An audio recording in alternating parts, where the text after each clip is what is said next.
Hello, I am Joanna Gray, and I am an elementary education major. After reviewing the professional dispositions of learners and completing the disposition self-assessment survey, I have a better understanding of the various dispositions that affect the educator's actions towards those people around her, the students, other educators, administrators, and parents. By acquiring this better understanding of the educator's dispositions, I can more clearly recognize those dispositions that I possess, but can also identify those dispositions where I could see some personal growth. Over the next couple of minutes, I will discuss briefly a few of those dispositions. One disposition that I possess that I know will help make me a successful teacher is the disposition of high expectations, the belief that all students can learn and the teacher should set and support realistic expectations for student success. I have worked in the classroom as a substitute teacher, long-term sub, teacher assistant, and private school teacher, and have worked with hundreds of children. They all can learn. Part of this disposition, though, is the ability to recognize each student's strengths and weaknesses, and then setting realistic learning goals for each student based not only on those strengths and weaknesses, but also on their likes and dislikes. If you set high expectations for children, they will meet those expectations. Another disposition that I possess that will help make me a successful teacher is the disposition of honesty. The belief that teachers should model integrity, always being candid with others while upholding the all-important standards of trust and personal character. I have noticed a sad trend over the last 20 years of working in education that many others do not share my strong commitment to being honest, whether they be students, other teachers, administrators, and parents. It is vitally important to always speak the truth, even when difficult to do so. When trust is lost, relationships are destroyed. That is no way to teach students, and certainly no way to maintain a positive and productive working environment.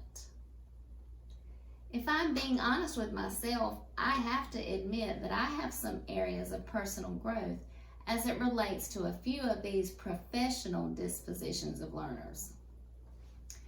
One disposition that I need to work on before entering the classroom as a certified teacher is the disposition of respect for the diversity of others. The belief that educators are to be sensitive to the learning and social needs of all students, embracing the differences present in a classroom of culturally diverse children. I am a product of the South, a conservative Christian from a two-parent household. I have modeled what I experienced, married to my husband for 25 years with 4 children that belong to us both. I mentioned I am from the South. As it relates to respecting the diverse classroom, I am not necessarily referring to any racial tension between whites and blacks. I grew up alongside African Americans and appreciate greatly the Southern Black heritage because it basically mirrors my own. But today's classroom is looking more and more diverse. More single-parent homes, a variety of races and cultural backgrounds, a wide range of religious practices, including many non-religious, not to mention what to me seems to be much confusion in sexual identity and preferences. If I'm going to be a successful teacher, I know I need to grow in this area. Along with these aforementioned dispositions, there are others included in the professional dispositions of learners that are certainly important and should be displayed by every teacher.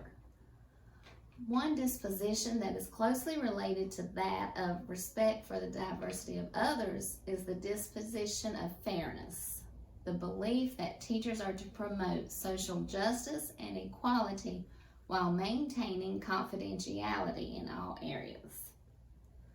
Another important disposition is dedication. The belief that educators should be committed to teaching.